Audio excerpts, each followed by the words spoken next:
vous arrivez, les communautaires ou bien les spécialistes de la santé qui sont là, ce service qui s'occupe de ce volet, ils pourront vous dépister facilement.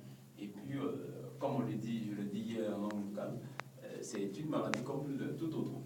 Voilà. Seulement que c'est parce que ça a un impact super négatif sur la vie de la personne, la famille, et la commune, le village, la commune, la région, le pays et le monde entier. Voilà. Donc, c'est pour tout cela qu'il y a plus de communication qui est faite autour.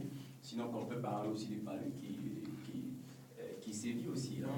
Le paludisme, même d'ailleurs, d'après des recherches, le paludisme tue actuellement plus que le sida. Oui, effectivement. Voilà, donc c'est pour dire que ce n'est pas que nous faisons la promotion d'une maladie, mais ici, c'est quelque chose qui tue beaucoup et qui tue les jeunes aussi. Et quand on regarde un peu les chiffres, c'est franchement gênant. Et c'est pour tout cela que nous interpellons les jeunes. Nous interpellons surtout les jeunes, puisque c'est eux qui doivent décider de la vie de la Côte d'Ivoire de demain, de leur région de demain, de leur commune demain, de leur village demain. Voilà, donc voici un peu. C'est triste, mais bon, malheureusement. Oui, comme le disait, certains chercheurs disent que voilà, actuellement, le VIH-Sida n'est plus une fatalité. Parce que le paludisme, d'ailleurs, tue plus que le VIH-Sida. Donc, le VIH-Sida n'est pas une fatalité, mais ce n'est pas pour autant que vous allez aussi chercher à atteindre le VIH-Sida, parce que c'est une maladie. Voilà. Oui, c'est une maladie, effectivement, c'est une maladie. Mais dans cette philosophie, dans cette richesse aussi, dans cette sensibilisation, il faut noter qu'il y a quand même des avancées qui sont quand même très encourageantes. Voilà, je le disais tantôt que quand vous êtes dépisté tôt, vous pouvez vivre comme les autres. Vous comprenez un peu? Certainement. Voilà, donc il suffit de prendre tranquillement les médicaments que vos médecins vont vous prescrire. Quand on parle de ARV par exemple, c'est vrai que ça soigne. Ça essaie de calmer un peu l'évolution du virus dans le corps, mais ça ne guérit pas totalement. Ça ne guérit pas pour l'heure, mais ça te permet de mieux vivre, ça te permet de sécuriser l'enfant qui va naître. Donc autant d'avancées qu'on peut aussi noter. Voilà. D'accord. En parlant de prévention, certainement, parce que pour cette journée du 1er décembre 2017, le ministère de la Santé a mis l'accent particulièrement sur la prévention pour dire qu'on doit prévenir, toujours prévenir cette maladie. Mais comment prévenir? Quelles sont les stratégies trouvées pour prévenir cette maladie? Tout cela.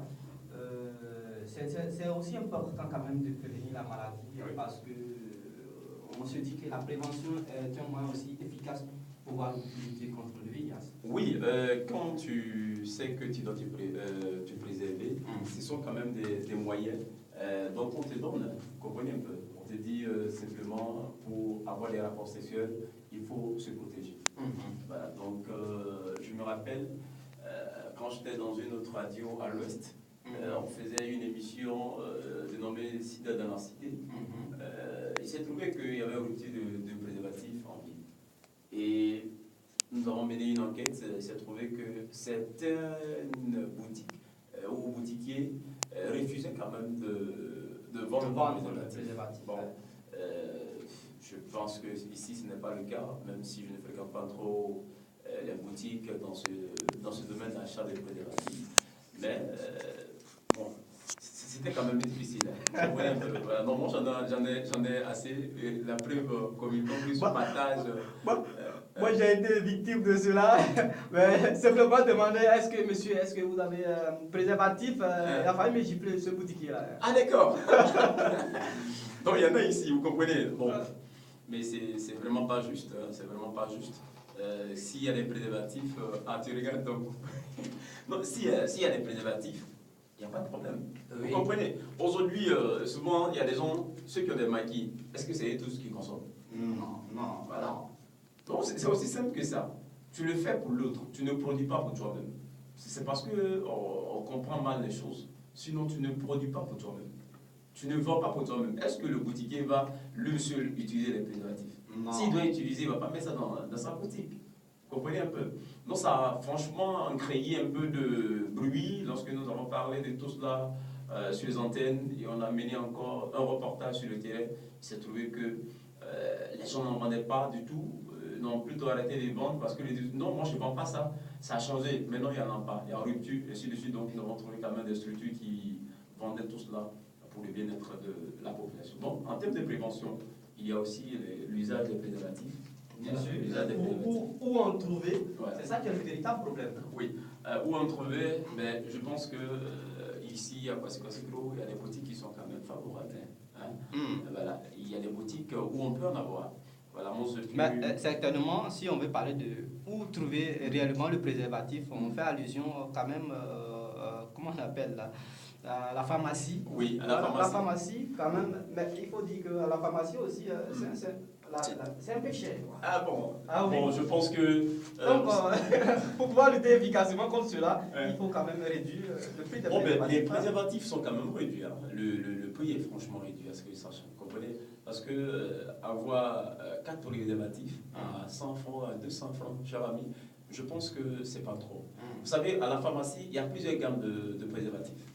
D'accord. Ça, j'en ai pratiqué. Oui, mais c'est mon domaine. C'est mon domaine, la sensibilisation, parce que avant de sensibiliser, il faut pratiquer. N'est-ce pas, un mec, Florida, Baka, quoi. Garçon Baka. Lago, Miss Adèle. Nana. Mais ça là, les enfants vont me tuer ici. Je suis la guérison là. Ça vaut de ça. Les noms. Franchement, Bakaka, banane, il n'y a pas de souci. Donc voilà, je pense qu'à la pharmacie, il y en a également. Okay? À la pharmacie, il y a des préservatifs. Il y a des préservatifs qui coûtent jusqu'à 2500. Okay?